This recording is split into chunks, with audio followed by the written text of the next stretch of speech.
Hi, this is George Vogt, the Executive Director of the Oregon Historical Society.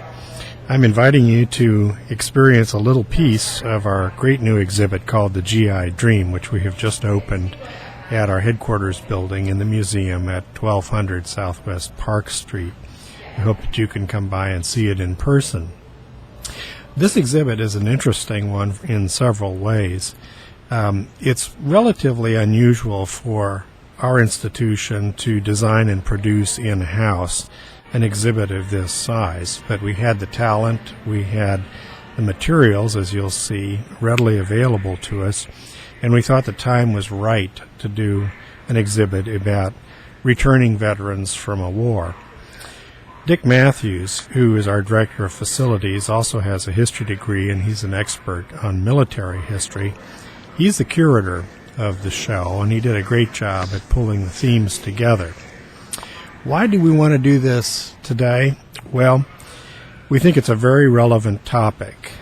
We came up with the idea initially when we learned that Ken Burns was going to broadcast a documentary on public television about World War II.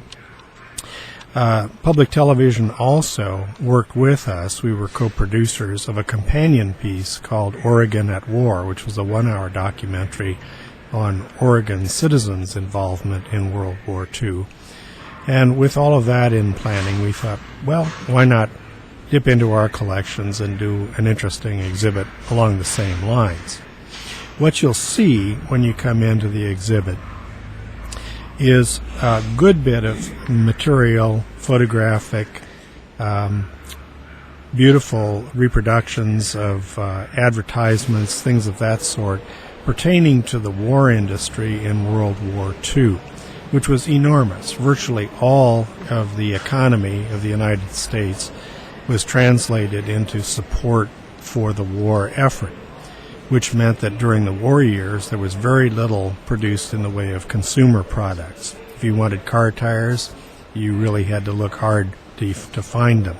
You wanted a refrigerator? Sorry, they weren't making them. They were building ships.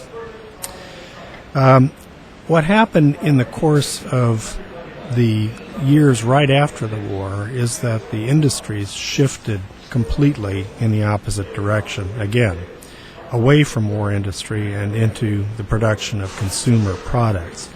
And that's in part the story here of the creation of the GI Dream, the dream of owning your own home, of having a washing machine in there, a refrigerator, and so on. And that's the story we tell. In effect, what happened after World War II is that we created the new modern middle class of America by translating the war industry into consumer industry, making it possible for GIs to get an education with the GI Bill, to go back to school, to earn a good paycheck, to buy the house, to buy the refrigerator, and so on. If you fancy interior decor of the 50s, china, silverware, whatever, we have a little something for you in there. There's a beautiful reproduction kitchen from the 1950s. Actually, not so much a reproduction because we used the real thing when it came to the appliances. Modern design of homes from the 1950s, where the modern ranch house and more contemporary architectural designs originated. So I encourage you all to come see the show. I think you're going to have a great time, and come visit us.